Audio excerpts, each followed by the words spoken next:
양소영 변호사의 상담소 양담소를 찾아주신 여러분 환영합니다. 양소영입니다. 최근 전자발찌를 찬 사람들의 강력범죄가 잇따르고 있습니다. 전자발찌의 정식 명칭은 위치추적 전자장치인데요. 전자발찌 대상 특정 범죄는 성폭력 범죄, 미성년자 대상 유괴범죄, 살인범죄, 강도범죄가 해당합니다. 그래서 성폭력 범죄라고 해서 모든 성폭력 범죄자가 다 전자발찌를 차는 건 아닙니다. 자, 어떤 사람들이 전자발찌를 차게 되는 걸까요? 법무법인 승인 양소영 변호사입니다.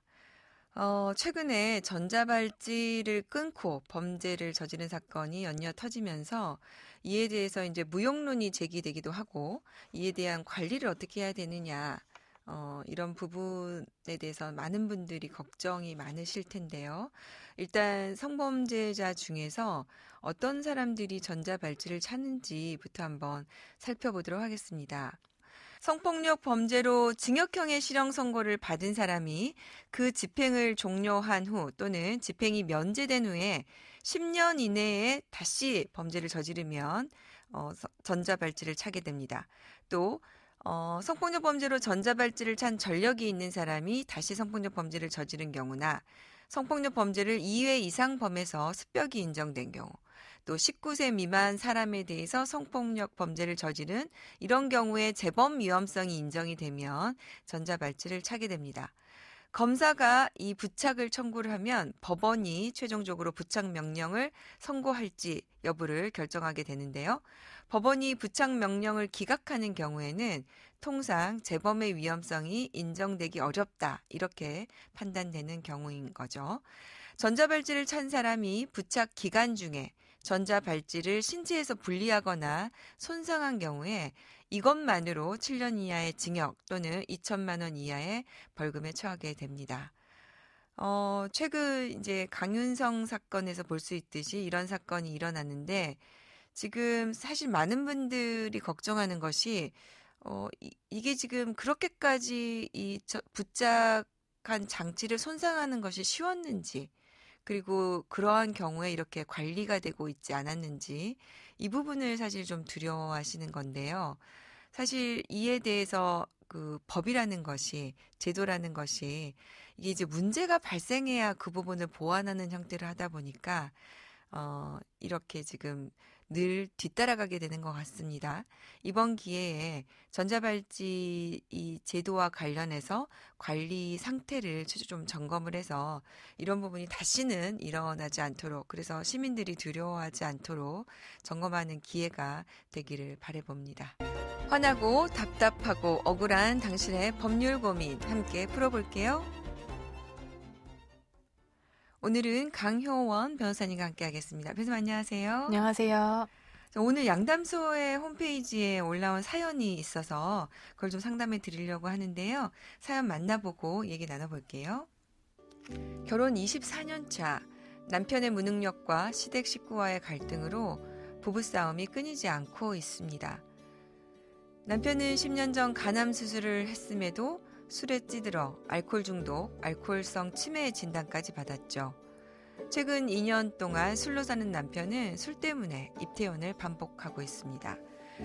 그럴 때마다 저와 큰딸 아이가 병간호를 했습니다. 병원비 때문에 제 앞으로 6천만 원의 빚도 생겼습니다.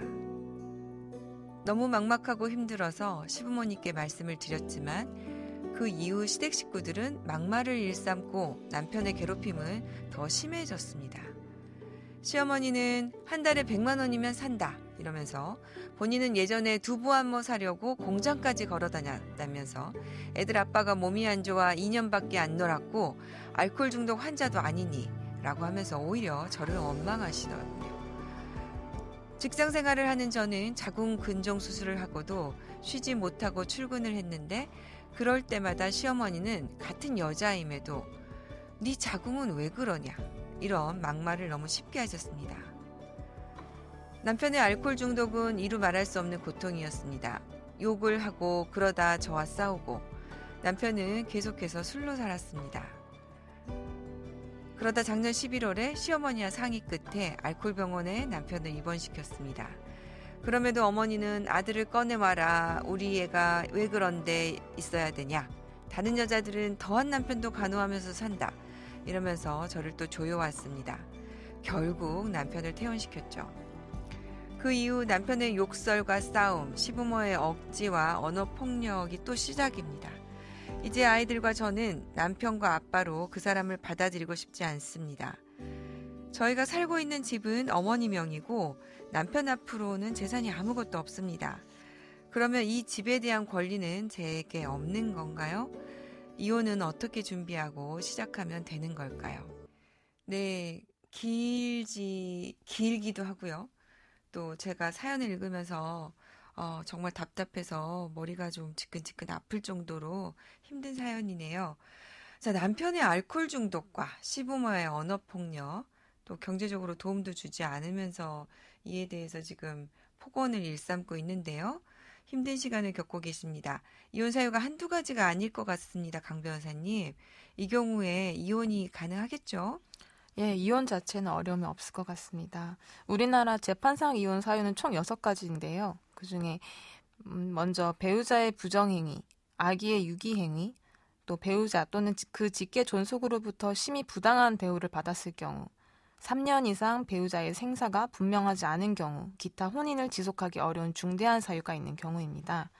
사연에서 남편이 알코올 중독으로 입원을 반복하여서 정상적인 가정생활을 하지 못하고 자녀들을 양육하지도 못하고 또 남편과 시집 식구들이 사연자에게 폭언을 하였다면 재판상 이혼 사유인 3호, 배우자와 직계 존속으로부터 부당한 대우, 그리고 6호, 기타 혼인을 지속하기 어려운 중대한 사유가 있다고 보입니다. 그러니까요. 정말 이 사연은 이혼 사유는 정말 너무너무 많은데요. 이게 지금 말이 10년이지. 10년을 간한 수술하기까지도 물론 힘들었겠는데 10년 이후에 또다시 술에 찌들어서 알코올 중독, 알코올성 치매까지 갔는데 이게 일반인 같은 경우는 정말 저희가 상상만 해도 견디기 어려운 상황 아니시겠어요? 사실은 1년도 못 버틸 것 같은데 무려 10년을 버티셨고 최근에는 이제 입퇴원까지 반복하고 있는데 이 경제적 부담, 그래서 최근에는 빚까지 생겼는데 결국 남편이 거의 경제 생활을 안 하는 걸로 보여요. 그러면 지금 이걸 자체가 아기의 유기이고 지금 내용에서 나오는 시부모의 막말, 또 배우자의 막말이나 이런 행동이 부당한 대우 이렇게 볼 수 있는 거 아니겠습니까? 예. 이래서 결국에는 6호로 혼인을 지속하기 어려운 중대한 사유다 이런 건데 이게 이제 문제는 경제적으로 지금 아무런 재산이 없는 것 같아요. 빚만 있고 이 경우에 지금 위자료 일단 뭐 나올 수 있을까요? 그리고 또 받을 수 있을까요? 네, 일단 남편분의 이런 위자료를 지급할 경제적 능력은 둘째로 하고 위자료를 청구를 하신다면 받을 수는 있으실 것 같습니다. 근데 위자료를 받으시기 위해서는 객관적인 증거가 있으셔야 합니다.